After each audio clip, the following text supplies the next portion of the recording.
ஆரூரா தியாகேசா.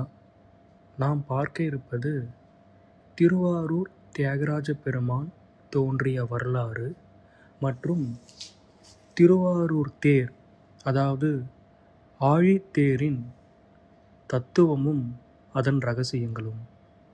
ஆரூரா தியாகேசா. ஆரூரா தியாகேசா. திருவாரூர் தியாகராஜ கோயில் மிக பழமையானதும் பிரம்மாண்டமான கோயிலாகும். இந்த கோயில் சைவ மரபிலே பெரிய கோயில் எனவும், திருமூலட்டானம் எனவும், பூங்கோயில் எனவும் அழைக்கப்படுகிறது. மற்றும் சமயக்குரவர் திருஞான சம்பந்த பெருமான், அப்பர் சுவாமிகள், சுந்தரமூர்த்தி சுவாமிகள், மாணிக்கவாசகர் சுவாமிகள் நால்வராலும் தேவார பாடல் பெற்ற தலம். பஞ்சபூத தலங்களில் பிருத்வி தலமாகவும் திருவாரூர் உள்ளது. உலகிலேயே மிக பெரிய தேரான ஆழித்தேர் திருவாரூர் கோவில் தேராகும். தேவார பாடல் பெற்ற ஸ்தலங்களில் அமைந்துள்ள 87வது சிவஸ்தலமாகும். திருவாரூர் சப்தவிட ஸ்தலங்களின் தலைமையிடமாகவும் திருவாசக திருத்தலங்களில் ஒன்றாகவும் திகழ்கிறது. திருவாரூரில் பிறந்தாலே முக்தி என்பது சைவர்களின் நம்பிக்கையாகும். சுந்தரமூர்த்தி பெருமான் திருவாரூர் பிறந்தார்கள் எல்லார்க்கும் அடியேன் என்று இந்த ஊரை மிகவும் சிறப்பித்து பாடியுள்ளார். இந்த கோவிலில்தான் மனுநீதி சோழன் பசுவிற்கு நீதி வழங்கினார்.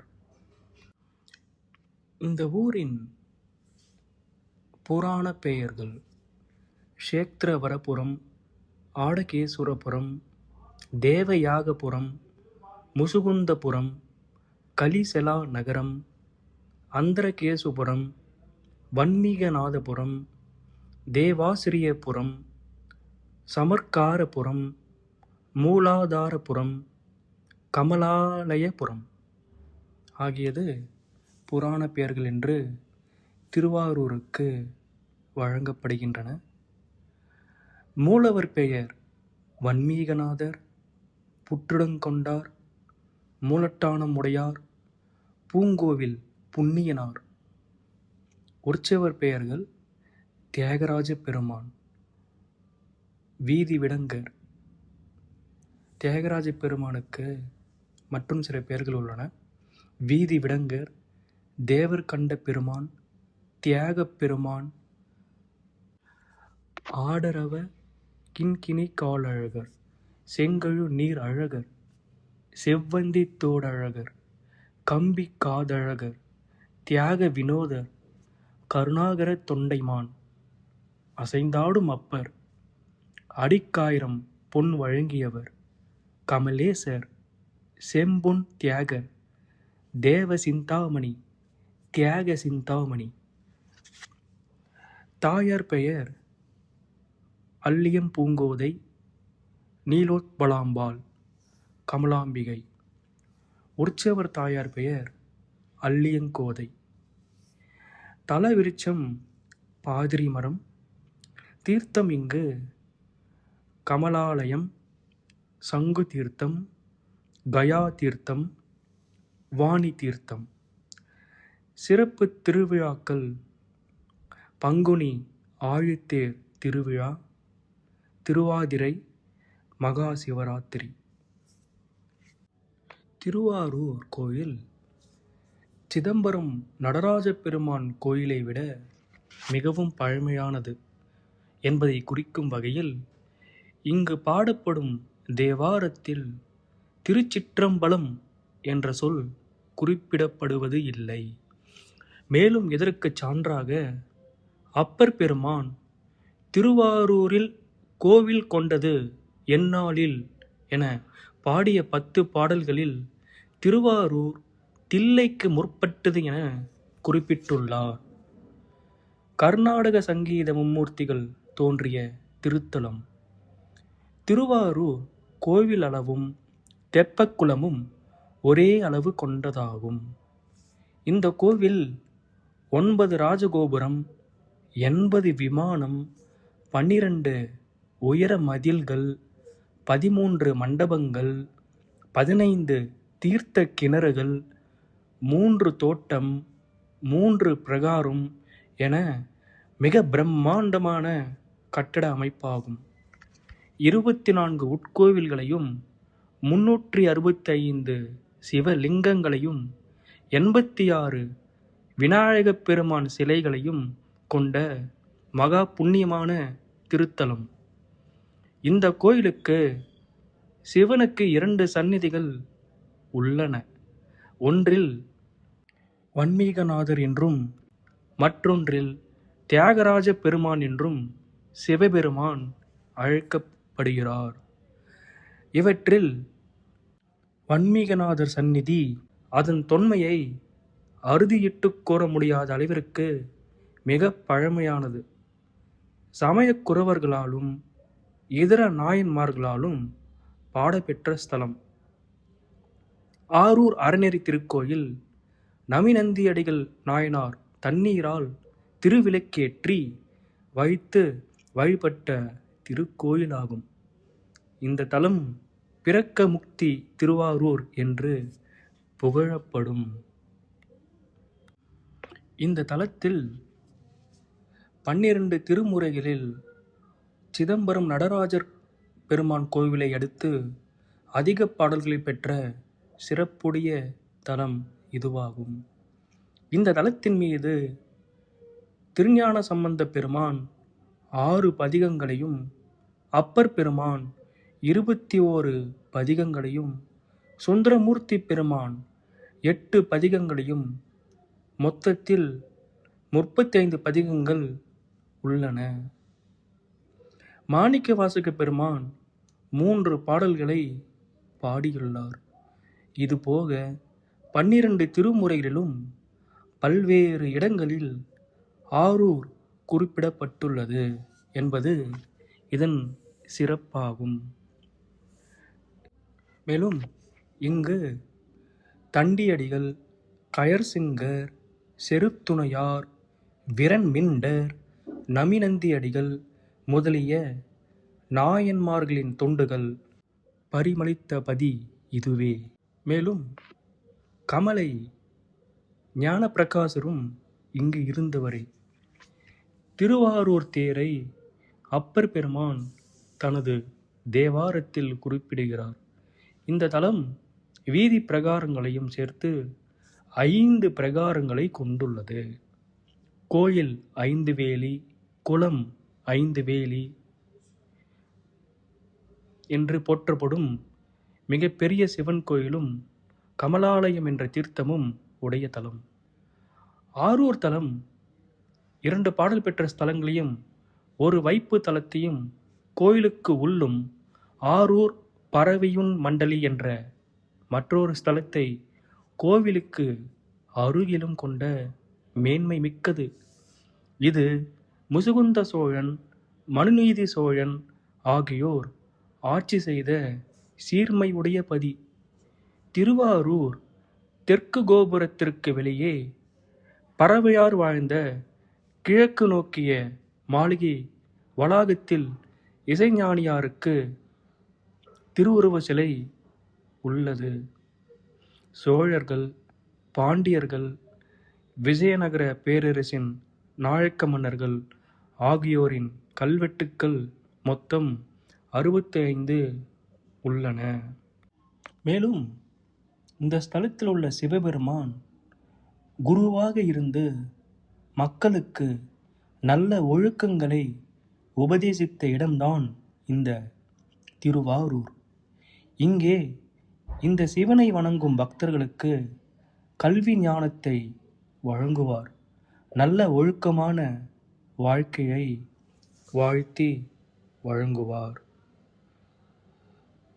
திருவாரூர் தியாகராஜர் கோயிலில் அமைந்திருக்கும் லிங்கம் புற்றிலிருந்து சுயம்புவாக தோன்றியதாக வழங்கப்படுகிறது.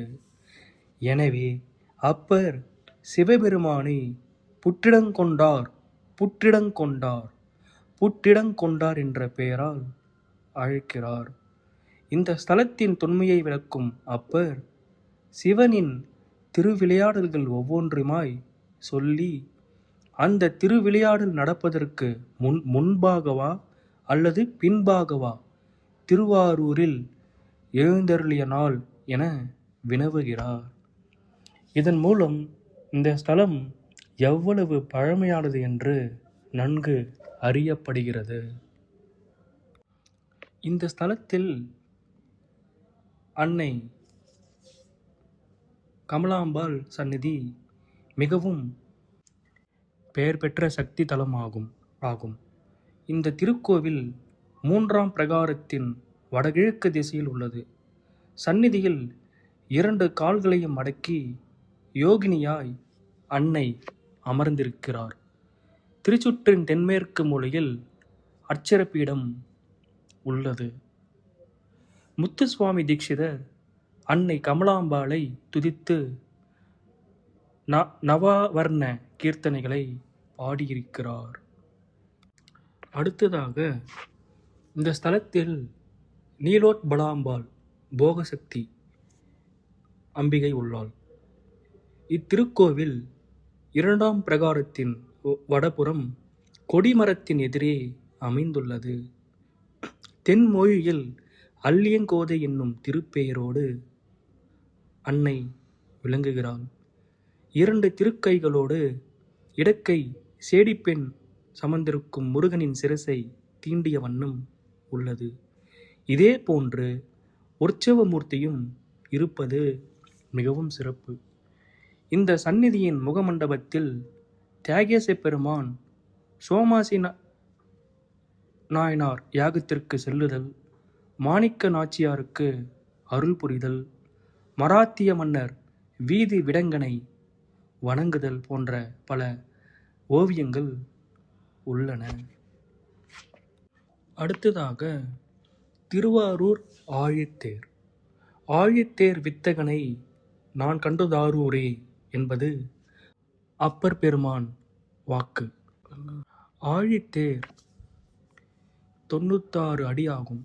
இது வீதி விடங்கன் 96 தத்துவங்களை கடந்தவன் என்று குறிக்கிறது. சிவபெருமான் தேராகவும் தேர் தலைவனாகவும் இருக்கிறார். தேரின் மேல் பகுதி கமல வடிவாக காட்சியளிக்கும். இந்த தேரை பற்றியும் அதன் இரகசியங்களை பற்றியும் இந்த காணொளியிலே பிறகு பார்க்கலாம். இப்பொழுது திருவாரூர் நகரம் எப்போது தோன்றியது, புற்றிடங்கொண்டார் தியாகராஜ பெருமான் தியாகராஜராய் பூமிக்கு வந்த லீலைகள் ஆகியவற்றை விரிவாக பார்க்கலாம். நமக்கு எல்லோருக்கும் தெரியும், சொக்கலிங்க பெருமான் மதுரையிலே 64 திருவிளையாடல்களை செய்துள்ளார். அதேபோல் திருவாரூர் தியாகராஜ பெருமான் திருவாரூரிலே 364 லீலைகளை செய்துள்ளார். அந்த லீலையிலேயே முதல் 4 லீலைகள் திருவாரூர் தோன்றிய வரலாறும், தியாகராஜ பெருமான் பூமியில் வந்த வரலாறும், திருவாரூர் தல பெருமையையும் குறிப்பிடப்பட்டுள்ளன. அதை இப்போது பார்க்கலாம். அதில் முதல் 4 லீலைகளாவன: சூத முனிவருக்கு சூக்ஷ்ம மார்க்கத்தை உணர்த்திய லீலை, நகரம் நிர்மாணம் செய்வித்த லீலை, தியாகராஜராய் தோன்றிய லீலை, திருவாரூர் சிறப்பு உரைத்த லீலை. இதில் முதலாவதாக சூத முனிவருக்கு சூக்ஷ்ம மார்க்கத்தை உணர்த்திய லீலை. முற்காலத்திலே பிருகு மகரிஷி என்னும் பெரியார் ஒருவர் ஒரு யாகம் செய்தார். அதற்காக வந்து கூடிய சௌனகர் முதலிய முனிவர்கள் சூதமா முனிவரை வணங்கி மகேஸ்வரனுடைய திவ்ய சரித்திரத்தை தங்களுக்கு உரைக்க வேண்டுமென்று கேட்டனர். அப்போது சூதர் மகரிஷி, பரமேஸ்வரன் தன் லீலையின் சூக்ஷ்ம மார்க்கத்தை முன்பு தமக்கு உணர்த்தியதாக உரைத்து நைமிச முனிவர்களை நோக்கி சொல்லலானார். இது மிகவும் முக்கியமான பகுதி, கவனமாக கேளுங்கள். இதை கேட்கவே மிகவும் புண்ணியம் செய்திருக்க வேண்டும். தொடரலாம். தபோதனர்களே, பிரம்மனிஷ்டர்களும் தேவ ரிஷிகளும் புரந்தரன் முதலிய தேவகணங்களும் சித்தர்களும் வித்யாதரர்களும் கந்தர்வர்களும் புண்ணிய சீலர்களும் நிறைந்த கைலாயமலையில் உள்ள ஆனந்த சபையில் வீற்றிருக்கும் பார்வதி தேவியின் பாதமலர்களை பணிந்து களங்கமற்ற மனத்தோடு நான் முன்பு ஒரு காலத்தில் நைமிச வனத்துக்கு திரும்பினேன். அப்போது தேவேந்திரன் பிரகஸ்பதி மூலமாக என்னை தடுத்து மறுபடியும் மகேஸ்வரனுடைய ஆனந்த சபைக்கு போகச் செய்து கைலாசபதியின் மேன்மைகளை எல்லோரும் நன்றாக அறிந்து கொள்ளும்படி செய்ய வேண்டுமென்று கட்டளையிட்டான். உடனே நான் மிகவும் வியப்புற்று, ஓம் சதக்ரதுவே, இம்மூ உலகங்களிலும் உமக்கு தெரியாத விஷயம் ஒன்றுமில்லை.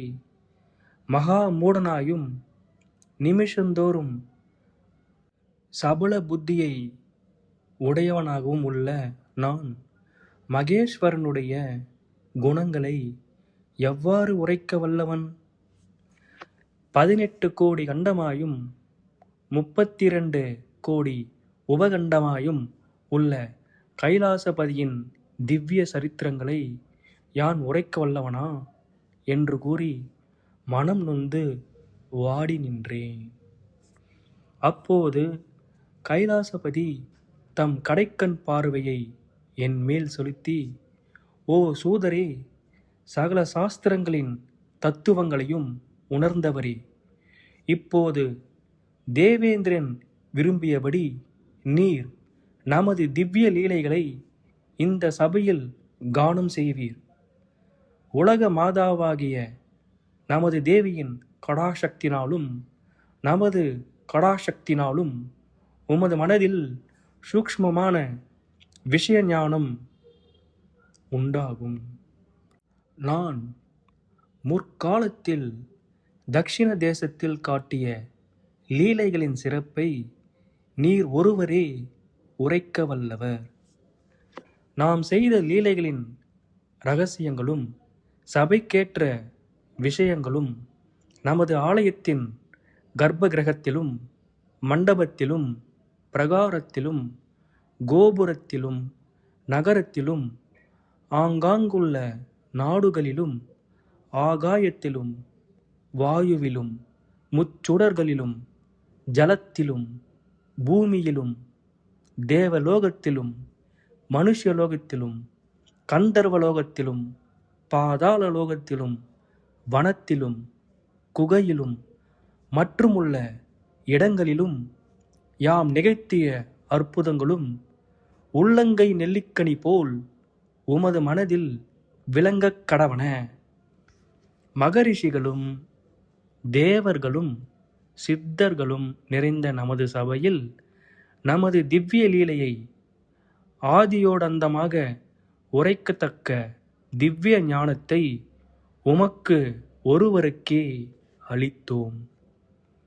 நமது லீலைகளை படிப்பவர்களும் கேட்பவர்களும் எழுதுபவர்களும் தியானம் செய்பவர்களும் நித்தியமான செல்வத்தை அடைவார்கள்.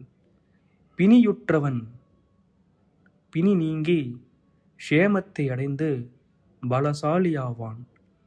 சொர்க்கத்தை அடைந்த பித்ருக்கள் திரும்பவே மாட்டார். புத்திரனற்றவன் நல்ல புத்திரனை அடைவான். கன்னியர்கள் நல்ல கணவர்களை அடைவார்கள். கர்ப்பிணிகள் சத்புத்திரரை பெறுவார்கள். செல்வத்தை விரும்புபவனுக்கு செல்வம் வளரும். சாயுஜ்யத்தை விரும்புபவன் சாயுஜ்யத்தை அடைவான். கல்வியை விரும்புபவன் திவ்ய ஞானத்தை அடைவான். பக்தியுடன் நம் லீலைகளை படிப்பவர்களும் கேட்பவர்களும் இம்மையிலும் மறுமையிலும் சிறந்த சுகமே உண்டாகும். சகல காரியங்களும் கைகூடும் என்று இவ்வாறு அந்த பரமேஸ்வரன் எனக்கு வரமளித்தார்.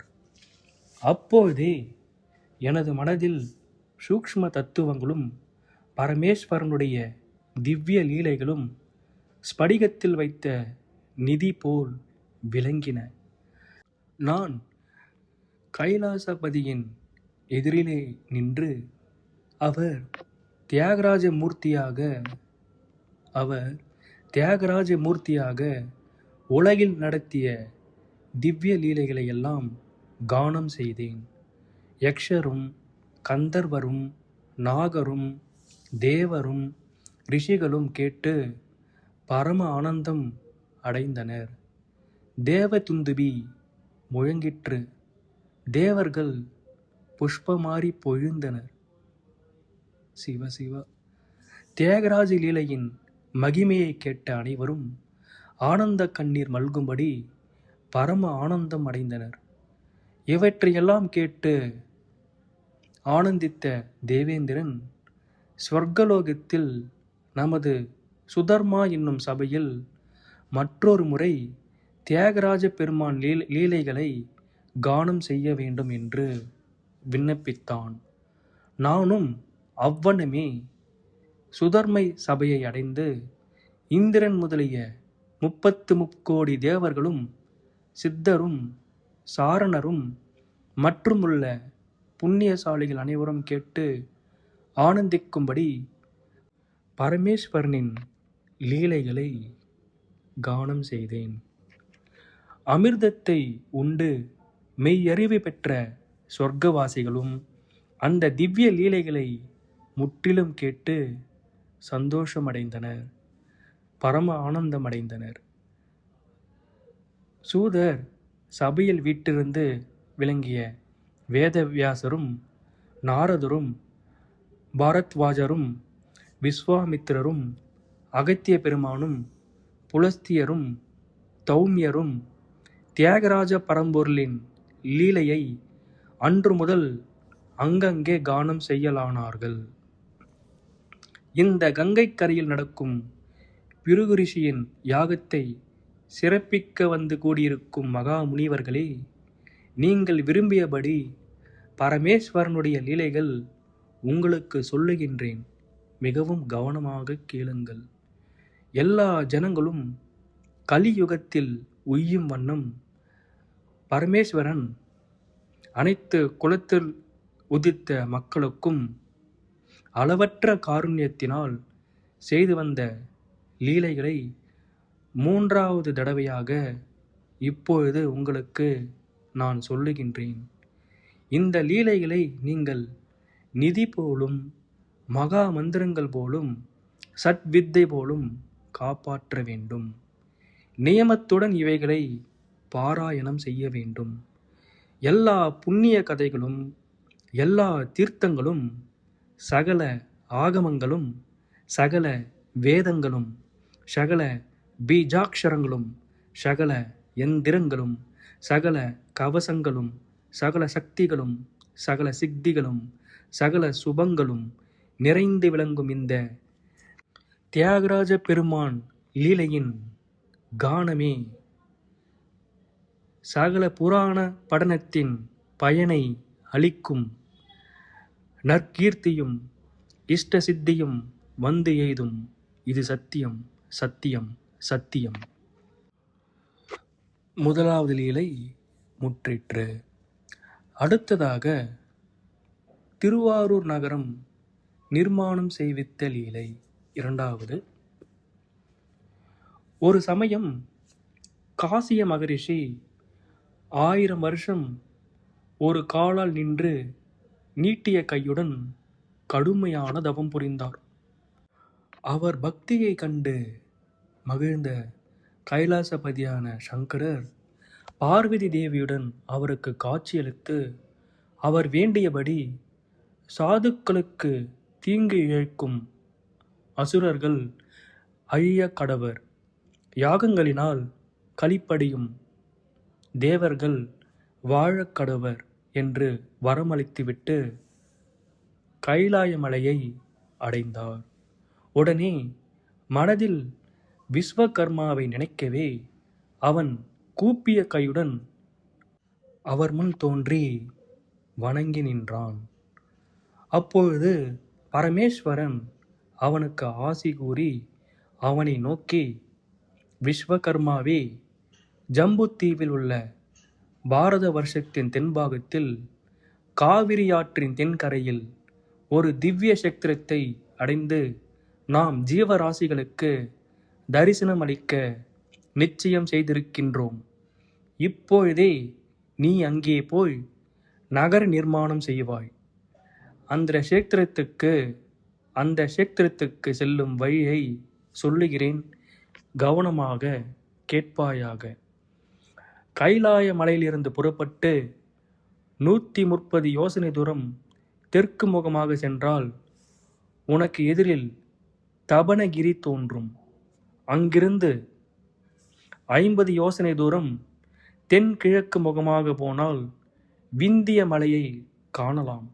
அங்கிருந்து 200 யோசனை தூரம் தெற்கே போனால் சேஷகிரி உன் கண்களுக்கு புலப்படும். அங்கிருந்து தெற்கு முகமாய் 70 யோசனை தூரம் செல்வாயாகில் மகோததிக்கு மேற்கில் சாரமான சோழநாடு, காவிரி நதி வாயும் சோழ நாட்டின் சிறப்பையும் நீ அறிவாய். அந்த நாடு முழுவதிலும் பச்சிலை மரம், கொன்றை, புன்னாகம், சரளம், மகிழமரம், குங்கும மரம், தும்பை, மாமரம், பலாமரம், வாழை, தென்னை, கடம்பு முதலிய பல விருஷங்களும் வில்வ மரங்களும் நிறைந்திருக்கும். மந்தமாருதம் உலாவும் சோலைகளில் சண்பகம், மல்லிகை, குந்தம், குடைமல்லிகை முதலிய புஷ்பங்களின் தேனை உண்டு களிக்கும் வண்டுகளின் பாடல்கள் இன்பத்தை அளிக்கும். குயில் கூவும் சோலை சூழ்ந்த சோழ நாட்டில் நாடக பயிற்சி எங்கும் விளங்கும். சிறந்த பசுக்களும் குதிரைகளும் மான்களும் மயில்களும் குயில்களும் விசேஷமாய் எங்கும் காணப்படும். இந்த நாட்டில் எனக்கு இருப்பிடங்கள் அநேகம் உண்டு. அவற்றுள் சோழ நாட்டில் கிழக்கே உள்ள வேணுவனத்தை அழித்து ஒரு சிறந்த நகரமாக நிர்மாணம் செய்வாய். அவ்வனத்தின் நடுவே அனந்த தீர்த்தம், வாமன தீர்த்தம், மங்கள தீர்த்தம், சந்திர தீர்த்தம், சரஸ்வதி தீர்த்தம், கமல தீர்த்தம் முதலிய புண்ணிய தீர்த்தங்கள் பல உள்ளன. அவற்றை கமலாலயத்தின் கீழ்கரையில் நமது வடிவமாகிய வன்மீக லிங்கம் ஒன்று விளங்குகிறது. அந்த பிரதேசத்தை மத்தியமாக வைத்துக்கொண்டு வேணுவனத்தை அழித்து நகரம் நிர்மாணம் செய்வாய். 1 யோசனை அகலமும் 2 யோசனை நீளமும் உள்ளதாக ஒரு புறத்தை உண்டாக்குவாய். தென்மேற்கு பாகத்தில் நமக்கு ஓர் அழகிய ஆலயத்தையும் மகாராஜாவின் அரண்மனையையும் அமைப்பாய். சதுர வடிவமாக சதுஷ்டிகா ஸ்வரூபமாய் நகரம் நிர்மாணம் செய்து ஒவ்வொரு பத்தியிலும் 10 வீதிகளும் 12 உபவீதிகளும் 4 வீதிகள் கூடும் இடத்தில் ராஜ வீதிகளும் அமைப்பாய்.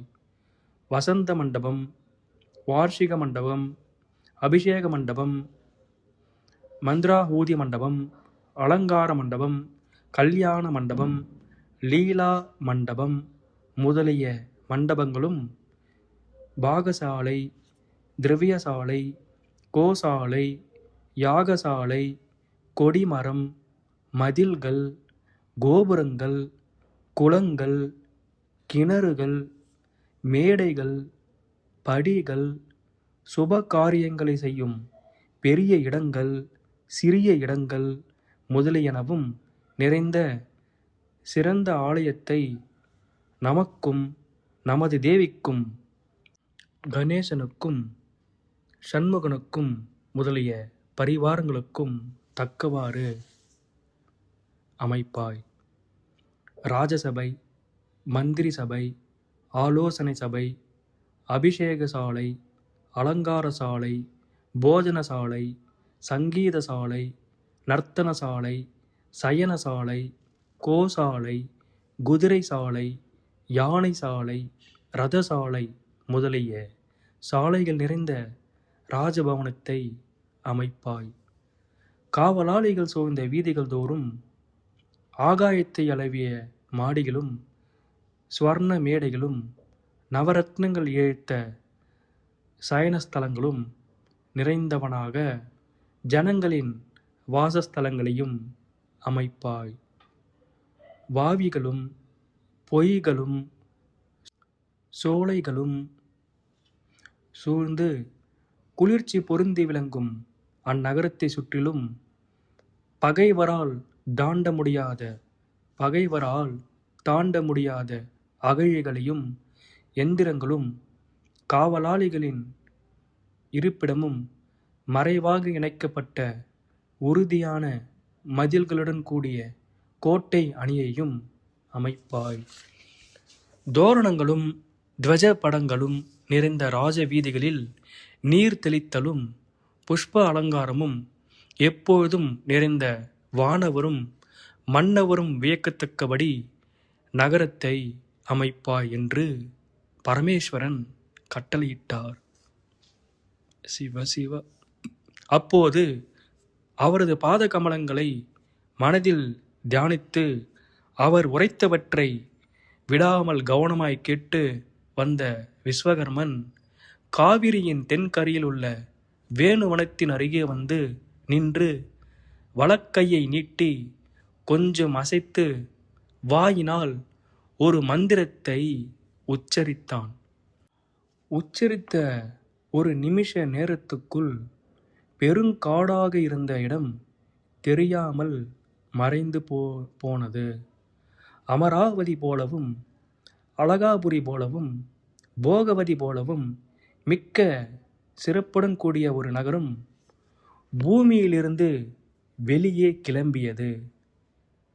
தமது லீலைக்கு தக்கபடி எவ்வித அழகுடன் அமைய வேண்டும் என்று பரமேஸ்வரன் விஸ்வகர்மாவிற்கு கட்டளையிட்டாரோ அதை காட்டிலும் 1000 மடங்கு அதிக அழகு வாய்ந்த ஒரு நகரத்தை அவன் நிர்மாணம் செய்தான்.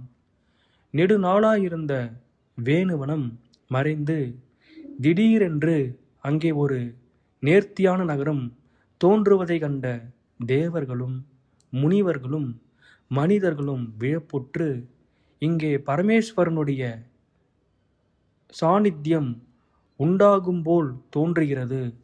இல்லாவிட்டால் இப்படிப்பட்ட நகரம் உண்டாவதற்கு காரணம் இல்லை. நாம் பரமேஸ்வரனை அப்போது தரிசிப்போம் என்று நிச்சயம் செய்து கொண்டும் சில புண்ணிய தீர்த்தங்களின் கரைகளில் யோகம் செய்து கொண்டும் ஈஸ்வரனுடைய ஆவிர்பாவத்தை எதிர்நோக்கியும் இருந்தார். 2வது லீலை முற்றிற்று. இது மாதிரி திருவாரூர் தோன்றிய வரலாறு நாம் பார்த்தோம். அடுத்ததாக தியாகராஜ பெருமான், அந்த ஆழகால விஷத்தை உண்ட தியாக பிம்பம் தியாகேச பெருமான், அவர் தியாகராஜராய் திருவாரூரில் தோன்றிய வரலாறும் அவர் வாயினாலேயே திருவாரூர் சிறப்பு உரைத்த லீலைகளையும் பார்க்கலாம். தியாகராஜராய் தோன்றிய லீலை. இரத்தினங்களையும் முத்துக்களையும் வாரிக்கொண்டு அலை வீசும் காவிரி நதியின் ஜலப்பெருக்கினால் குளிர்ந்து விளங்கும் சோழ நாட்டின் கீழ் திசையில் வாக்காலும் மனத்தாலும் கருத ஒண்ணாத அமைப்புடன் கூடி விளங்கும் அந்நகரை கண்டு வணிந்து தேவர்களும் முனிவர்களும் புண்ணிய விரத சத்திரம் என்றும் ஸ்ரீபுரம் என்றும் திருவாரூர் என்றும் பெயர் அளித்தார்கள். அப்போது நாரதர் அங்கே தோன்றி ரிஷிகளை கண்டு, கைலாசபதி அதிசீக்கிரத்தில் இங்கே ஆவிர்பவிக்கப் போகிறார்.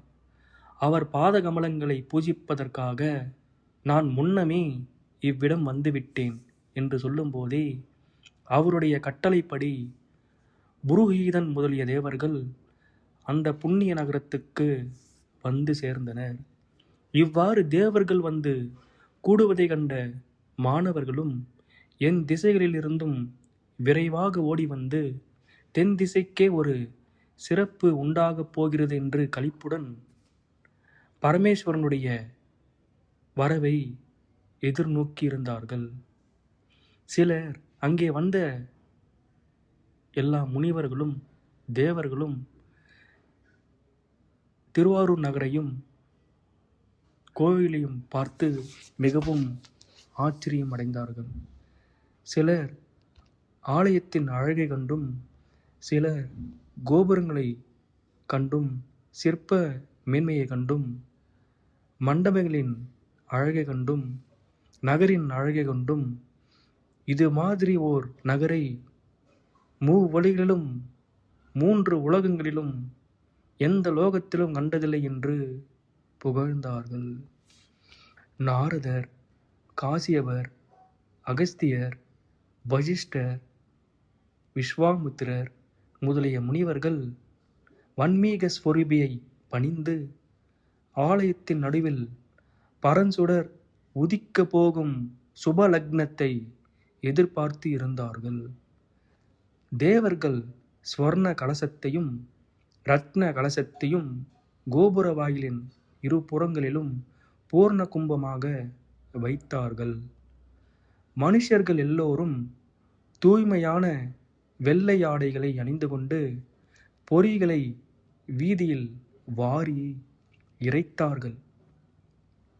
அக்னி ஜுவாலை போல் விளங்கும் இரத்தினங்களால் சிலர் தோரணம் கட்டினார்கள். கோபுர வாசல்களிலும் நகரத்தின் கோட்டை வாசல்களிலும் ராஜ வீதிகளிலும் சிலர் சந்தனக் குழம்பை தெளித்தார்கள். புஷ்ப மாலைகளால் சிலர் திருவாரூர் நகரை அலங்கரித்தார்கள். கொடி சிலைகள் விரித்து கட்டினார்கள். 16,000 கணக்கான பிராமணர்கள் வந்து கூடி வேதம் ஓதத் தொடங்கினார்கள். சிலர் ஸ்வஸ்தி வசனங்களை மொழிந்தனர். அரம்பை முதலிய தேவமாதர் நர்த்தனம் செய்தனர். மங்கள வாத்திய கோஷமும் தேவ துந்துவி நாதமும் 10 திசைகளிலும் பரவின. சித்தரும் கந்தர்வரும் கிண்ணரரும் வித்யாதரர்களும் இவ்வித கோலாகலத்தை கண்டு அங்கு வந்து கூடினார்கள். மற்றும் பல அலங்காரங்களினால் விளங்கும் அந்த புண்ணிய நகரத்தில் கைலாசபதியின் உதயத்தை எல்லோரும் எதிர்பார்த்தனர். வருஷாரம்பமாகிய வசந்த ருதுவில் பௌர்ணமி கூடிய சுப தினத்தில் குரு சந்திர யோகம் சேர்ந்த கடகலக்னத்தில் கைலாசபதியான பரமேஸ்வரன் புண்ணியபுரம் என்னும் திருவாரூர் நகரில் நடுவில் தியாகபதியாக தோன்றி உலகினருக்கு நன்மை அளிக்க வேண்டுமென்று சங்கற்பம் செய்து கொண்ட தருணத்திலேயே திருவாரூர் தேவாலயத்தின் நடுவே வசிஷ்ட பாகம் என்னும் வேத மேடையில் வேதாந்த பொருளாகிய சங்கரர் லிங்க வடிவமாகவும் தியாகராஜ வடிவமாகவும் தோன்றினார். சிவ சிவ சிவ சிவ சிவ. கோடிய சூரிய பிரகாசத்தோடு விளங்கும் பரமேஸ்வரனை கண்டு தேவர்களும் முனிவர்களும் மனுஷர்களும் கூப்பிய கையுடன் துதித்தனர்.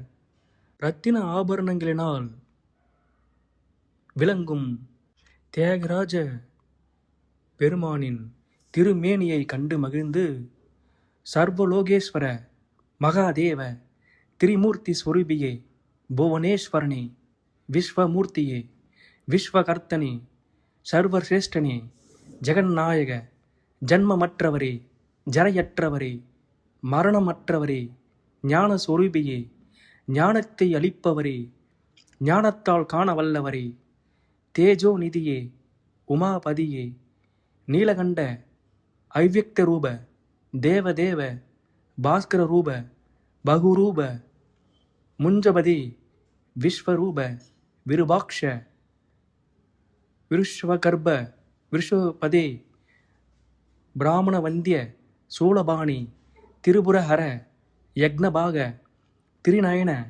சூரியசந்திர ஸ்வரூபியே, பரமமூர்த்தியே, பரமேஸ்வரா, மகட்பதே, இரண்யவர்ண, இரண்யகவச, பூதபதியே, சர்வலோக சேவிய, ஆதிமூர்த்தியே, பஸ்மஸ்வரூபியே, ஆலகால விஷத்தை கொண்டவரே, திருநீலகண்ட பெருமானே, அக்னி ஸ்வரூபியே, தக்ஷயாகத்தை அழித்தவரே, பக்த பிரிய, பக்தவரத, கைலாச நிலைய, ஆரூர்நாத, திக்பாலக ஸ்வரூப, பூமி ஸ்வரூப, கபால ஹஸ்த, காமனை எரித்தவரே, சந்திரசேகர, கங்காதர, ஜபப்பிரிய, ஸ்வரப்பிரிய, வேதப்பிரிய, விஷத்வஜ, ஈசான, சங்கர, காலஸ்வரூபியே, காலகாலா, கால விநாயக, சுந்தரரூப, பைரவரூப, பர்வதவாச, விருஷுபவாகன, பூதபவ்ய ஸ்வரூப, மங்களதாயக, மங்களதாயக, பரமேஸ்வரா, பரமேஸ்வரா, பரமேஸ்வரா என்று துதி செய்தார்கள். பிறகு தேவர்கள் தூரியவாதியம் முழங்கினர், புஷ்பமாரி சொரிந்தனர், திசைகள் எட்டும் நிர்மலமாய் விளங்கின, குளிர்ந்த காற்று எங்கும் வீசியது, அக்னி பிரதிக்ஷணமாக ஜுவலித்தான். தேவர்களின் மனமும் மகரிஷிகளின் மனமும் சாதுக்களின் மனமும் சந்தோஷத்தை அடைந்தன. பூ உலகின் பாக்கியமே, தியாகராஜா, தியாகராஜா, தியாகராஜா என்று கலித்தனர். இவர் தியாகராஜ பெருமான் சோழ நாட்டு குலதெய்வம் என்று சிலர் கூத்தாடினர். நாரதர் தமது வீணையினால் பரமேஸ்வரனின் குணங்களை பலவாறு கானம் செய்தார். சிவ சிவ சிவ சிவ சிவ சிவ. காசியவர், அகஸ்தியர், வசிஷ்டர் முதலிய ரிஷிகள் காவிரி நீராலும் மகோததியின் தீர்த்தத்தாலும் கங்கா தீர்த்தத்தாலும் ஆலய சம்பரோஷணம் செய்து ஸ்வஸ்தி படனம் படித்து பலி பீடத்தை அமைத்து சைவ ஆகம முறைப்படி மந்திர கலாபங்கள் குறையாவண்ணம் பூஜா விதானம் என்னும் முறையையும் செய்து தியாகராஜ மூர்த்தியை முக்காலத்திலும் பூஜித்து தொழுது வந்தார்கள். கைலாசபதியின் தரிசனத்துக்காக வெகு காலமாக தவம் செய்திருந்தவர்களும் தமது யோகங்களை முடித்துவிட்டு நேரில் தியாகமூர்த்தியை கண்ணார கண்டு நற்பதவியை அடைந்தனர். மன்னவரும் விண்ணவரும் ஈசனை கண்டு பணிந்து தமது பாவங்களை தொலைத்து நற்கதி அடைந்தனர். ஆரூரா தியாகேசா. அடுத்ததாக தியாகராஜ பெருமான் திருவாரூர் சிறப்பு உரைத்த லீலை. கைலாசபதியானவர் தியாகராஜ மூர்த்தியாக புண்ணியபுரியாகிய திருவாரூரில் விளங்குகையில் பிரம்மனும் திருமாலும் அங்கே வந்து தியாகேசரை பணிந்து துதித்தனர். அப்பொழுது வசிஷ்ட மகரிஷி தமது சிஷ்யர்களுடன் அவ்விடம் வந்து தியாகேசரையும் திருமாலையும் திசை மோனியம் கண்டு, இந்த சேத்திரத்திலேதான் முதல் தடவையாக மும்மூர்த்திகளையும் நான் ஒருங்கே கண்டேன். பல்லாயிர வருஷ காலம் தவம் செய்து காணும் மும்மூர்த்திகளையும் இங்கே சுலபமாக கண்ட நானும் என் சிஷ்யர்களும் மகா பாக்கியம் செய்தவர்கள். இந்த புண்ணிய சேத்திரத்தின் பெருமையை நாங்கள் கேட்க விரும்புகின்றோம். உங்கள் மூவருள் யார் உரைத்தாலும் அதுவே தொண்டருக்கு மிக பெரும் செல்வமாகும் என்று பிரார்த்தித்தார்.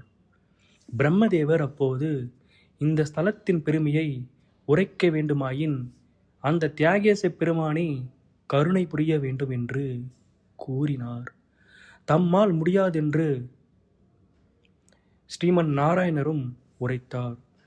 இருவரும் இவ்வாறு கூற கேட்ட வசிஷ்டர் பரமேஸ்வரனை மறுபடியும் பணிந்து துதித்து அடியார்களிடம் கருணை கொண்டு, தேவரீரே புண்ணியபுரியின் மகிமையை உரைத்தருள வேண்டும் என்று பிரார்த்தித்தார்.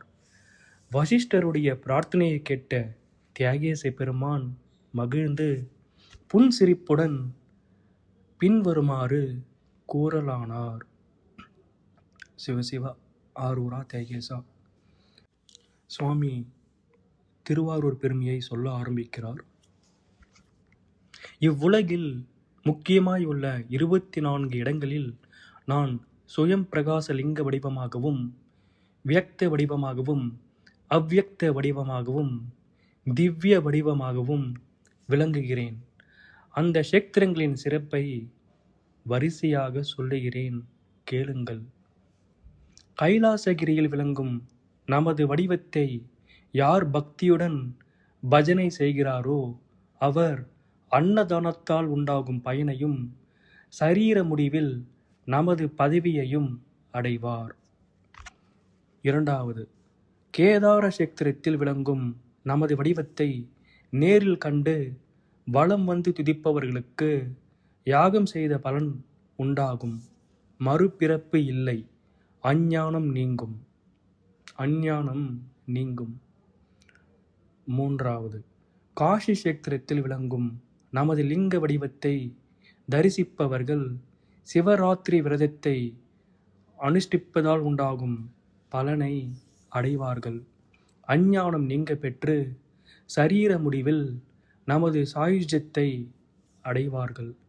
தமது வாழ்க்கையை நன்றாக நடத்துவார்கள். 4. மகா கால சேத்திரத்தில் விளங்கும் நமது லிங்க வடிவத்தை தொழுபவர்கள் கங்கா ஸ்நான பலனை அடைவார்கள்.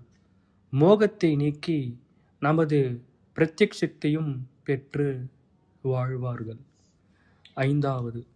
விந்திய மலையில் விளங்கும் நமது சுயம் பிரகாச வடிவத்தை கண்டு துதிப்பவர்கள் நமது சகஸ்ரநாமங்களை சொல்லி புஷ்பார்ச்சனை செய்பவர்கள் அடையும் பலனை அடைவார்கள்.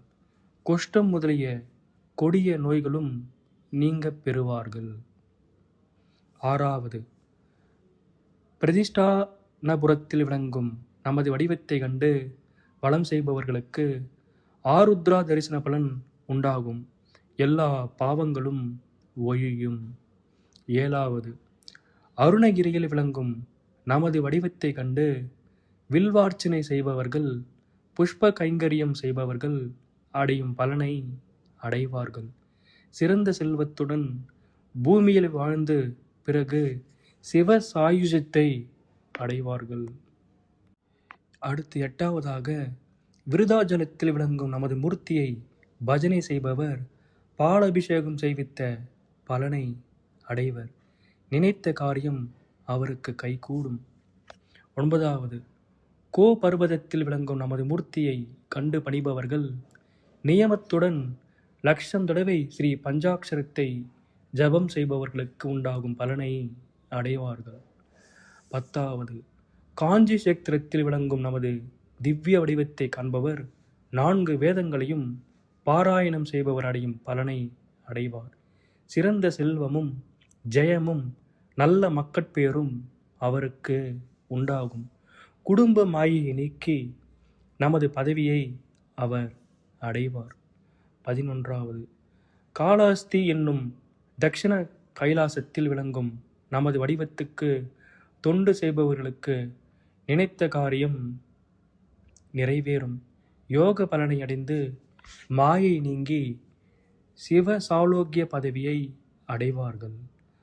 12வது ஜம்புகேஸ்வர சேத்திரத்தில் ஜம்புலிங்க வடிவத்தை வணங்கியவர்கள், நமது பாதத்தை வணங்கியவர்கள் பூ பிரதட்சிணம் செய்தவர்களின் பலனை அடைந்து முடிவில் ஈஸ்வர வடிவத்தை காண்பார்கள். 13 பஞ்சநத சேத்திரத்தில், அதாவது திருவையாற்றில் பிரகாசிக்கும் நமது வடிவத்தை கண்டு தொண்டு செய்பவர்கள் புராணங்களை கேட்பதனால் உண்டாகும் பலனை அடைவார்கள். பகைவரை ஜெயித்து மன்னர் பதம் பெறுவார்கள். நீடூழிய காலம் நிலை பெற்று வாழ்வார்கள். 14வது அர்ஜுன சேத்திரத்தில் விளங்கும் நமது லிங்க வடிவத்தை கண்டு தொழுபவர்கள் சந்நியாச ஆசிரமத்தை அடைந்து அதன் தர்மம் அழியா வண்ணம் ரட்சித்த யோகிகள் அடையும் பலனை அடைவார்கள். சிறந்த செல்வத்துடன் விளங்குவதல்லாமல் மெய் ஞானத்தை அடைந்து உலகில் மன்னர் தொழ வாழ்வார்கள். 15வது கும்பேஸ்வர லிங்கமாய் விளங்கும் நமது உருவத்தை தொழுது தியானம் செய்பவர்கள் பசுரக்ஷண பலனை அடைவார்கள். பிரம்ம அத்தி முதலிய கொடிய பாவங்கள் நீங்கி சிறப்புடன் வாழ்ந்து முக்தி பெறுவார்கள். 16வது சிதம்பரம் நடன சபையில் விளங்கும் நமது திவ்ய ரூபத்தை தரிசிப்பவர்கள் பஞ்சகாலத்தில் பிராமணரை காப்பாற்றிய பலனை அடைவார்கள். குடும்ப மாயை நீங்கி தத்துவ ஞானம் பெற்று நமது பதவியில் ஐக்கியமுற்று வாழ்வார்கள். 17வது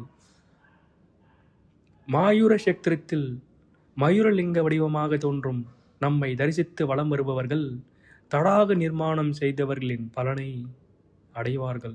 அவர்களுக்கு எல்லா பாவங்களும் நீங்கி மனதில் தத்துவ ஞானம் உதிக்கும். பிறகு நமது பதவியில் ஐக்கியமுற்று வாழ்வார்கள்.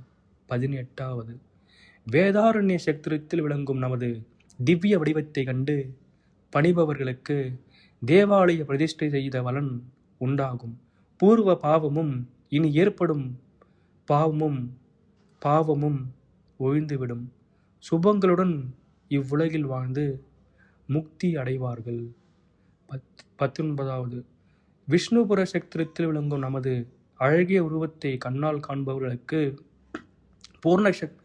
பூர்ண பலன் உண்டாகும். அவர்கள் ஜெயத்துடன் கூடி திக்பாலகர்கள் போல் விளங்குவார்கள். 20வது ஸ்ரீ சுந்தரபுர சேத்திரத்தில் விளங்கும் நமது உருவத்தை பணிபவர்கள் நித்தியதான நைமித்திதகான பலனை அடைவார்கள். 21வது ஆலாசிய சேத்திரத்தில் விளங்கும் ஈஸ்வர வடிவத்தை தரிசிப்பவர்கள் நோயுற்றவர்களுக்கு ஔஷத தானம் செய்த பலனை அடைவார்கள். 22வது ஸ்வயம்புவ சேத்திரத்தில் விளங்கும் நமது சொரூபத்தை தரிசனம் செய்பவர்களுக்கு வித்யாதான பலன் உண்டாகும். வர்ணாசிரம தர்மங்களின் சித்தி உண்டாகும். மங்களங்களை பெற்று அவர்கள் நீண்ட காலம் உலகில் வாழ்வார்கள். 23வது பீமேஸ்வர சேத்திரத்தில் விளங்கும் நமது மூர்த்தியை வணங்கி துதிப்பவர்களுக்கு மணிகர்ணிகா நதிக்கரையில் செய்த தர்ம பலன் உண்டாகும். அவர்கள் பொங்கு நீர் உலகாண்டு முடிவில் நமது பதம் எய்துவார்கள். 24வது புண்ணிய விரத சேத்திரமாகிய இந்த திருவாரூர் நகரில் விளங்கும் நமது மூர்த்தியை தரிசிப்பவர்களுக்கு முற்கூறிய 23 சேத்திரங்களிலும் எவ்வளவு நன்மைகள் உண்டாகுமோ அவ்வளவு நன்மைகளும் உண்டாகும். எல்லா பாவங்களும் ஒழியும். இந்த புண்ணிய ஸ்தலத்தின் மகிமையை முற்றிலும் என்னாலும் சொல்ல இயலாது. இந்த தியாகராஜ சேத்திர மகிமையை உரைப்பவர்கள் வெண்குடை நிழலில் பூமியை ஆழ்வார்கள். எந்த விதமான துன்பத்தையும் அடையார்கள். நமது பதமே அவர்களுக்கு இடமாகும். தேவர்கள் வீற்றிருக்கும் வான் உலகையும் அடைவார்கள். தான பலனையும் யாக பலனையும் தீர்த்த பலனையும் லிங்க தரிசன பலனையும் அடைவார்கள். தீவினையை ஒழித்து இமையவருடன் நமது பதத்தில் வாழ்வார்கள். எங்கும் நிறைந்த காரண பொருளை கண்டோம் என்று மகிழ்ச்சியை அடைவார்கள். அஷ்ட ஐஸ்வர்யங்களையும் பெற்று சிறப்புடன் வாழ்வார்கள். இவ்வாறு அந்த தியாகராஜ பெருமானே திருவாரூர் சேத்திர மகிமையை வெளியிட்டதை கேட்ட திருமாலும் திசைமுகனும் முனிகணங்களும் வியப்படைந்து தியாகேசனை போற்றி பணிந்து துதித்து தத்தம் இருப்பிடம் சென்றனர். சில முனிவர்கள் அங்கே விளங்கும் அம்ச தீர்த்தம், கமலாலய தீர்த்தம், சந்திர தீர்த்தம் முதலிய புண்ணிய தீர்த்தங்களில் நிலையாய் தவம் செய்ய தொடங்கினார்கள். 4வது லீலையும் முற்றிற்று. இதுவரை திருவாரூர் நகரம் தோன்றிய வரலாறு, சுவாமி வன்மீகநாதராகவும் தியாகராஜ பெருமானாகவும் தோன்றிய வரலாறு தியாகராஜ பெருமானின் அருளினாலும் தேவியின் கருணை கடாட்சத்தினாலும் கேட்டோம். ஆரூரா தேகேசா. அடுத்ததாக திருவாரூர் தேரின் தத்துவமும் அதன் இரகசியங்களும் நாம் தெரிந்து கொள்ளலாம். ஆரூரா தேகேசா. ஸ்ரீ தியாகராஜ சுவாமி ஓடம் பஞ்சலிங்க சேத்திரமாம், ஆதிபராசக்தி சேத்திரமாம், 5 எழுத்தே சூத்திரமாம், 6 வேதம் சாஸ்திரமாம். பிருத்திவியை ஒன்றாக கப்பலாய் கட்டி பலமான அப்புவை ஜலமாக கொட்டி ஸ்ருதியான தேயுவை பாதாளம் வெட்டி சுவாசமுடன் ஓடுகின்ற வாயுவை ஓட்டி ஆகாச பாய்மரங்கள் அந்தரமாய் கட்டி அவ்வோரும் சுக்கானும் பிரம்மாவும் ஓட்டி தியாகாதி ராஜரோட துவஜங்கள் கட்டி திருப்பார்கடலை விட்டு தேவலோகம் ஓட்டி திருவாரூரை நோக்கி வந்ததடா கப்பல். ஏலேலோ ஏலேலோ தத்தையா ஏலேலோ. ஆரூரா தியாகேசா. அடுத்ததாக நாம் பார்க்க இருப்பது ராஜ தர்மத்தை தியாகராஜ பெருமானே வெளியிட்ட லீலை. ஒரு மன்னனானவன் எப்படி ஆட்சி செய்ய வேண்டும், எந்த குணத்தை பெற்றிருக்க வேண்டும் என்று தியாகராஜ பெருமான் தனது லீலைகளையே காட்டியுள்ளார்.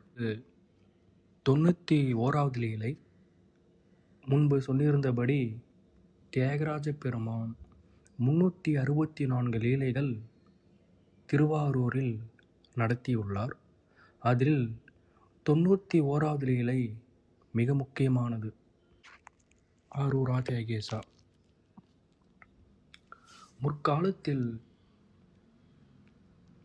சோழ அரசனும் மந்திரியும் மிகவும் கிழவர்களாக இருந்தபடியால் அவர்கள் தனது சிறு புதல்வனை சிம்மாசனத்தில் வீற்றிருக்க செய்துவிட்டு அவ்வூரில் உள்ள சிறந்த வேதியர்களிடத்தில் பூபாரத்தை வைத்துவிட்டு பரமேஸ்வரன் பாதகமலத்தை ஸ்மரித்து கொண்டு பரகதியை அடைந்தார்கள். பூர்வராஜனை இழந்த பூமகளும் அந்த ராஜமைந்தன் மீது வெகு அன்புடன் விளங்கலானாள். சபையோர்களாகிய அந்தணரும் பகை மன்னரின் எதிர்ப்புக்கு நேராவண்ணம் ராஜநீதி முறை தவறாமல் அரசை நடத்தி கொண்டு அந்த ராஜகுமாரனுக்கும் மந்திரி குமாரனுக்கும் சத்திரிய வித்தியைகளை கற்பித்து வந்தார்கள். அவ்வித அந்தணர்களாலும் அறிய முடியாத சில சூக்ஷ்மமான ராஜ தர்மங்களை தாமே அந்த ராஜகுமாரனுக்கு உபதேசிக்க வேண்டுமென்று நினைத்த தியாகராஜ பெருமான் ஒரு நாள் ஒரு வேதியன் உருவாய் தோன்றி அந்த சபையில் நின்று பின்வருமாறு ராஜ நீதிமுறைகளை உரைத்தார். நிலை பெற்ற மனத்துடன் கேளாய் ராஜகுமாரனே, மந்திரி மைந்தனே, ராஜாங்கமாகிய விருஷத்துக்கு மந்திரி வேர் போன்றவன். நியாயங்களே இலையாகும், அரசன் கிளையாவான், ஜனங்கள் புஷ்பமாவார்கள். இவர்கள் செய்த புண்ணியமே கனியாகும். இவ்விதமாய் விளங்கக்கூடிய இராஜாங்க விருஷத்துக்கு கல்ப விருட்சம் நிகரல்ல. 4 வித புருஷார்த்தங்களையும் அடைவதில் முயற்சி செய்து வரவேண்டும். சிறந்த ராஜ நீதியை கைப்பற்றி கொண்டு பகைவரை அடக்கி வரவேண்டும். அதுபோலவே சாதுக்களையும் ரட்சித்து வரவேண்டும். காலத்துக்கு அரசன் காரணமாவான். ரஜோகுணத்தையும் தமோகுணத்தையும் அழித்து சத்துவ குணத்திலேயே நிலை பெற்றிருக்க வேண்டும். ராஜ நீதியை முறைப்படி நடத்தி வரும் அரசனுக்கு வானவரும் உதவி செய்வார்கள். தனது சத்திரிய தர்மத்தை விடாமல் ஜனங்களை மக்கள் போல் அன்புடன் காப்பாற்றி வரவேண்டும். யாகங்களை செய்து வரவேண்டும். பகைவரை வென்றும் தானங்களை செய்து கொண்டும் பொறுமை உடையவனாகவும் போகங்களில் பற்று அற்றவனாயும் கோபத்தையும் லோபத்தையும் மோகத்தையும் கர்வத்தையும் ஒழித்தவனாயும் வேதியர்களையும் தேவர்களையும் தமது குல தெய்வமாக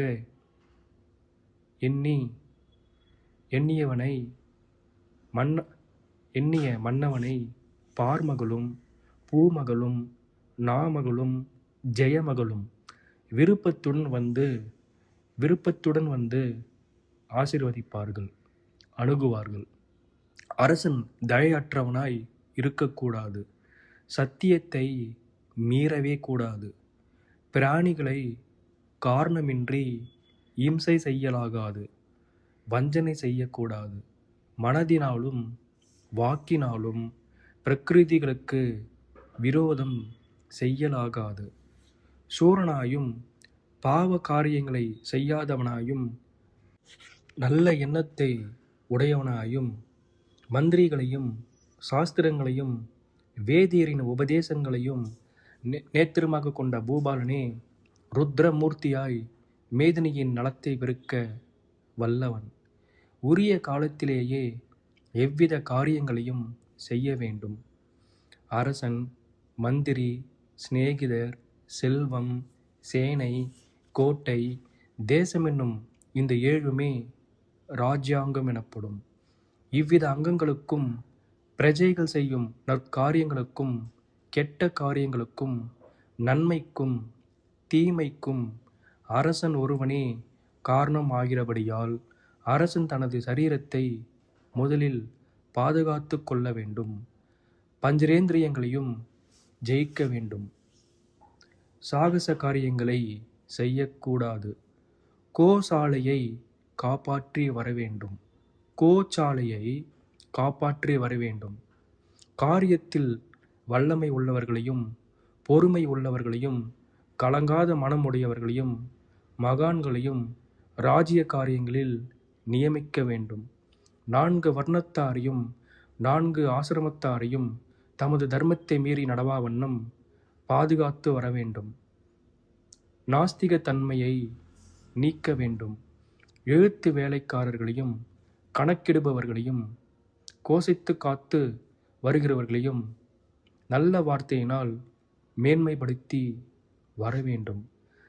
தன் தர்மத்தையும் குல தர்மத்தையும் தேசத்தையும் ரட்சித்து வரவேண்டும். தினந்தோறும் சாஸ்திர படனத்தினால் புத்தி தெளிவை அளித்து வரவேண்டும். சரீரத்தை எப்போதும் பாதுகாத்து வரவேண்டும். வேவுகாரர்களை ராஜ்யத்தில் வைக்க வேண்டும். பகைவரின் படையெழுச்சி கிளம்பாமல் தடுத்து வரவேண்டும். ஆசையினாலாவது பயத்திலாவது எவ்வித இகழ்ச்சியை உண்டு பண்ணக்கூடிய தொழிலையும் செய்யவே கூடாது. ஜெய சின்னங்களை உலகில் எங்கும் பரவ செய்ய வேண்டும். பிரஜைகளின் வியாபாரங்களை வெகு ஜாக்கிரதையுடன் கவனிக்க வேண்டும். விலையற்ற நவரத்தினங்களையும் நற்சாதி புறவிகளையும் யானைகளையும் வீரர்களையும் இரதங்களையும் சேனாதிபதிகளையும் சம்பாதித்து மேன்மேலும் விருத்தி செய்ய வேண்டும். தனுர்வித்தையில் நன்கு தேர்ச்சியடைந்து அஸ்திரங்களை பிரயோகிக்கும் விதத்தையும் காலத்தையும் தடுக்கும் முறையையும் அறிந்து யுத்த காலத்தில் பிரயோகிப்பதுடன் தன்னையும் தன் சேனையையும் தனது ராஜ்யத்தையும் நன்றாக காப்பாற்றி ஜெயத்தை அடைய வேண்டும். சரணமடைந்தவர்களை காப்பாற்ற வேண்டும். எப்பொழுதும் எந்த விதத்திலும் பயமற்றவனாய் இருக்க வேண்டும். நீதி மார்க்கத்தின் முறைகளுக்கே பயத்தை அடைய வேண்டும். இப்படிப்பட்ட அரசனுக்கே சகல செல்வமும் உண்டாகும். இவ்வித ராஜாக்களேயே பூமியும் விரும்பும் என்று இவ்விதமாய் உரைத்துவிட்டு திடீரென்று அந்த வேதியர் சபையிலிருந்து மறைந்து விட்டதை கண்ட வேதியர் முதலியவர்கள் இவ்வண்ணம் சிறந்த ராஜ நீதிகளை மொழிந்தவர் வேதியம் உருவம் கொண்ட தியாகேசனாகவே இருக்க வேண்டும் என்று ஊகித்து அந்த குமாரனுக்கு ஆசி கூறி தர்ம நூல்களையும் நீதி நூல்களையும் கற்பித்து உலகில் எவ்வித குறைவு நேரிடா வண்ணம் அவ்வேதியர்கள் பாதுகாத்து வந்தார்கள். இது மாதிரி ராஜ தர்மத்தை தியாகராஜ பெருமானி வந்து உலகிற்கு சொல்லியுள்ளார். அதேபோல் நிறைய லீலைகளில் சுவாமி வந்து எல்லாருமே சத்தியத்தை தவறாமல் நீதியுடனும் நேர்மையுடனும் வாழ வேண்டும். பொய், களவு, சூது இதை விடுத்து வாழ வேண்டும். சத்தியத்துடன் வாழ வேண்டும். ஒரு ஆண்மகன் தனது மனைவியை தவிர மற்ற பெண்டிர் எல்லோரையும் தனது அன்னையாகவும் சகோதரியாகவும் பாவிக்க வேண்டும். அதேபோல் ஒரு பெண்மகள் தனது கணவனை தவிர மற்ற எல்லா ஆணையும் தந்தையாகவும் சகோதரனாகவும் பாவிக்க வேண்டும். குடும்பத்தை நல்ல முறையில் காப்பாற்றி சிவபெருமானுக்கு தொண்டு செய்து வர வேண்டும் என்று நிறைய லீலைகளில் தியாகராஜ பெருமான் இந்த உலகிற்கு எடுத்து காட்டியுள்ளார். ஆகவே நாமும் சுவாமி சொன்னபடியே நல்ல முறையில் வாழ்ந்து நீதியுடன் நேர்மையுடன் வாழ்ந்து சிவ புண்ணியங்களை செய்து சிவபெருமானின் திருவடிகளை அடைவோம் என்று சுவாமியை பிரார்த்திக்க வேண்டும். அடுத்ததாக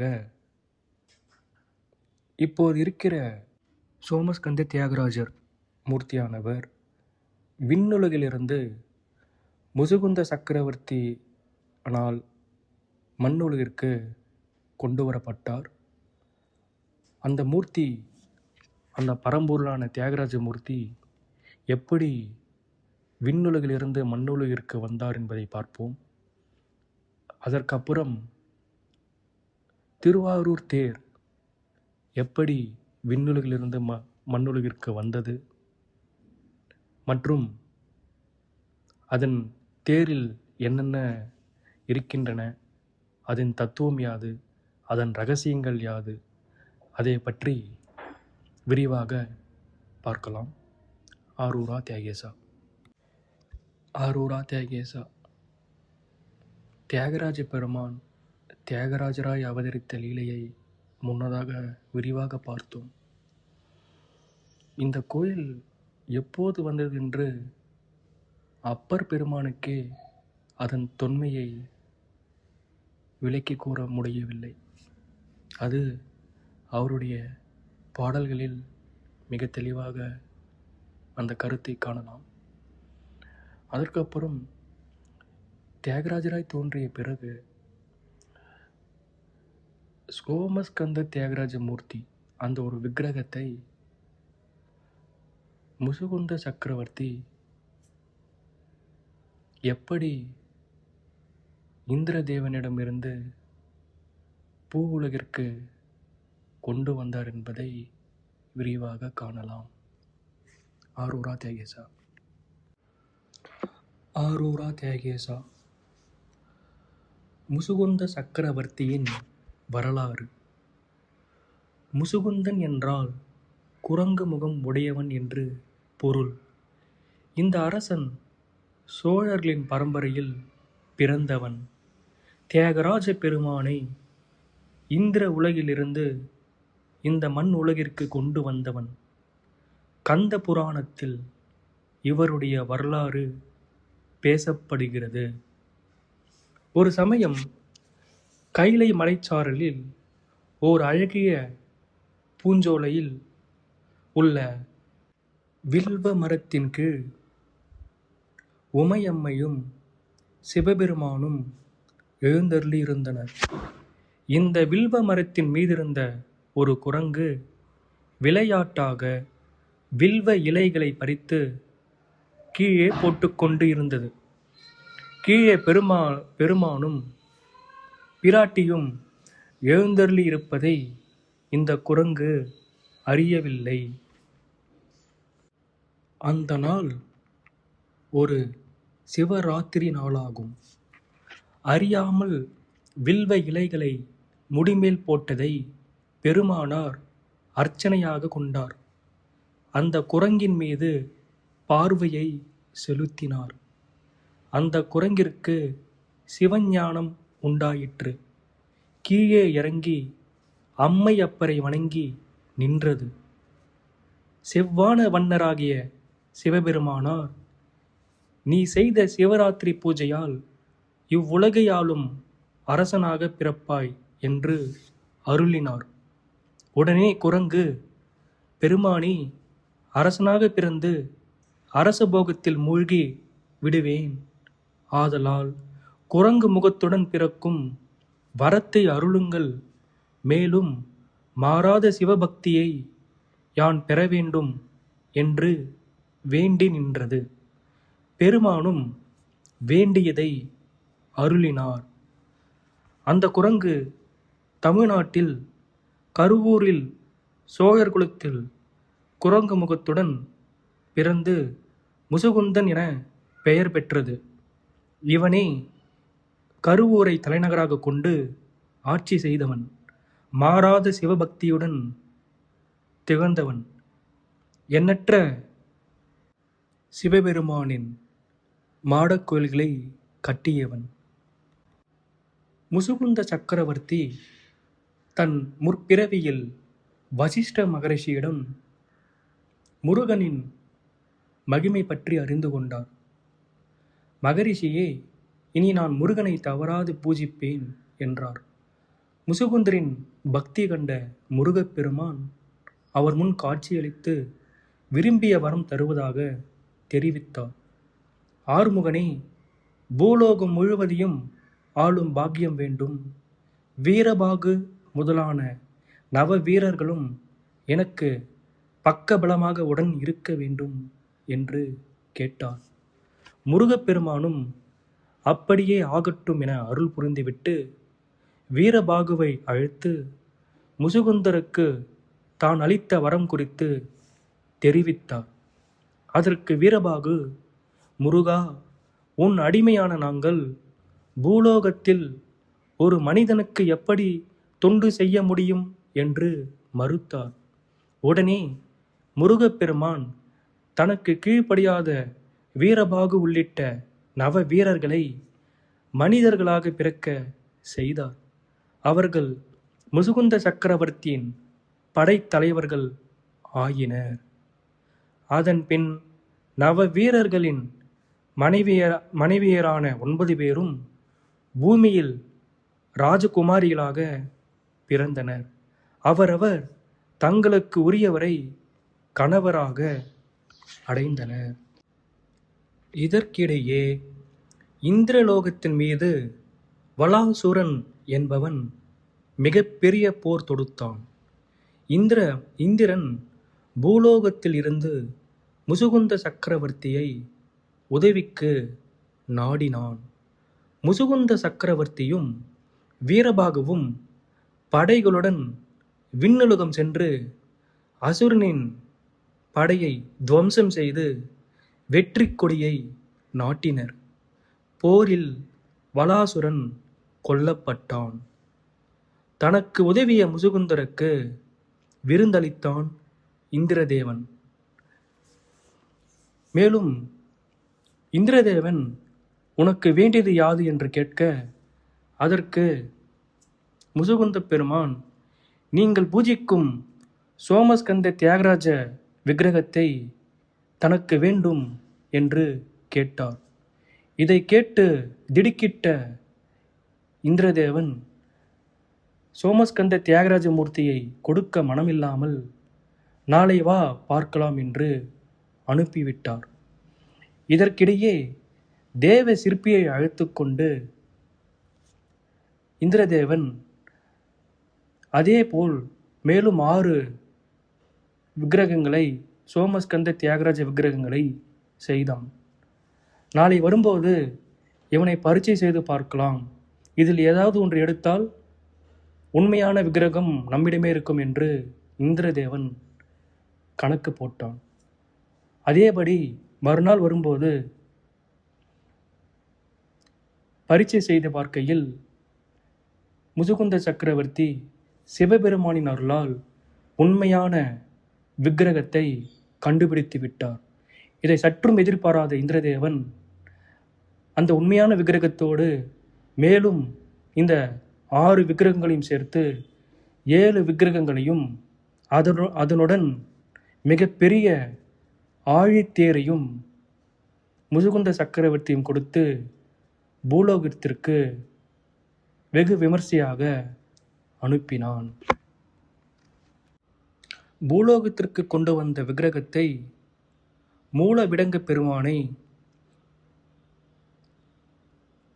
ஒளிபடாத அந்த சுயம்பு மூர்த்தியை திருவாரூரில் பிரதிஷ்டை செய்தார் முசுகுந்த சக்கரவர்த்தி. மேலும் மீதமிருக்கும் 6 விக்கிரகங்களையும் அடுத்தடுத்து 6 ஊர்களில் பிரதிஷ்டை செய்தான். அதாவது சிவபெருமான் ஒளியால் செதுக்கப்படாத சுழம்பு மூர்த்தியாக விட்டிருந்து ஆடிய 7 விதமான நடனங்களை இந்த சப்த விடங்க ஸ்தலங்கள் குறிக்கும். இந்த ஸ்தலங்கள் முறையே திருவாரூர், திருநள்ளாறு, நாகை காரோணம், திருக்காராயில், திருக்குவளை, திருவாய்மூர், வேதாரண்யம், திருமறைக்காடு.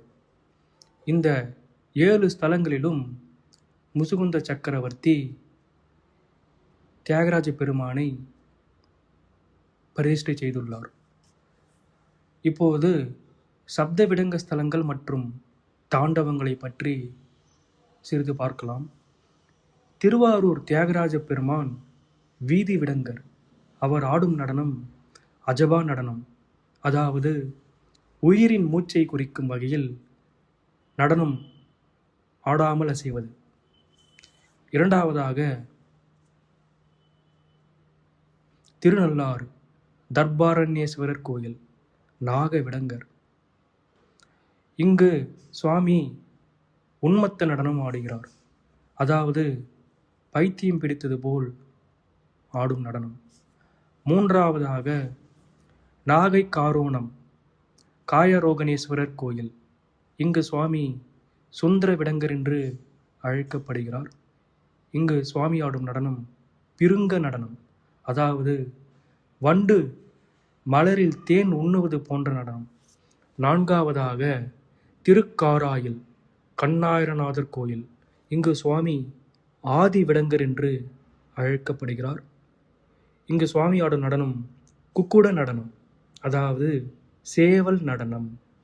ஐந்தாவதாக திருக்குவளை பிரம்மபுரீஸ்வரர் கோயில். இங்கு சுவாமி அவனி விடங்கர் என்று அழைக்கப்படுகிறார். அவர் ஆடும் நடனம் பிருங்க நடனம், அதாவது வண்டு மலரின் மேல் அமர்வது போன்ற நடனம். ஆறாவதாக திருவாய்மூர் வாய்மூர் நாதர் கோயில். இங்கு சுவாமி நீலவிடங்கர் என்று அழைக்கப்படுகிறார். அவர் ஆடும் நடனம் கமல நடனம், அதாவது தாமரை மலர் அசைவது போன்ற நடனம். 7வது வேதாரண்யம், திருமறைக்காடு வேதாரண்யேஸ்வரர் கோயில். சுவாமி இங்கு புவனி விடங்கர் என்று அழைக்கப்படுகிறார். சுவாமி இங்கு ஆடும் நடனம் அம்சபாத நடனம், அதாவது அன்னப்பறவை நடப்பது போன்ற நடனம். இந்த 7 ஸ்தலங்களிலும் சிவபெருமானின் நடனங்கள் பிரபஞ்சத்தின் இயக்கத்தையும் உயிர்களின் நிலைகளையும் குறிக்கும் வகையில் இருப்பதாக கருதப்படுகிறது. சிவ சிவ சிவ சிவ சிவ. ஆரூரா தியாகேசா. இதுவரை இந்த காணொளியில் திருவாரூர் தோன்றிய வரலாறு, சிவபெருமான் தியாகராஜராய் தோன்றிய வரலாறு, தியாகராஜ பெருமான் ராஜ தர்மத்தை வெளியிட்ட லீலைகள், அடுத்ததாக முசுகுந்த சக்கரவர்த்தி எப்படி சோமஸ்கந்த தியாகராஜ மூர்த்தியை விண்ணுலகிலிருந்து மண் உலகிற்கு கொண்டு வந்தார் என்ற மிக புனிதமான புராணங்களை கேட்டோம். இந்த புராணங்களை பக்தியுடன் கேட்டவர்களுக்கு எல்லா இகவர சௌபாகியங்களை பெற்று முடிவில் முக்தி கிடைக்கும் என்று தியாகராஜ பெருமானி திருவாரூரில் அருளியுள்ளார். ஆரூரா தியாகேசா. ஓம் சுப்பிரமணியம், ஓம் சுப்பிரமணியம், ஓம் சுப்பிரமணியம்.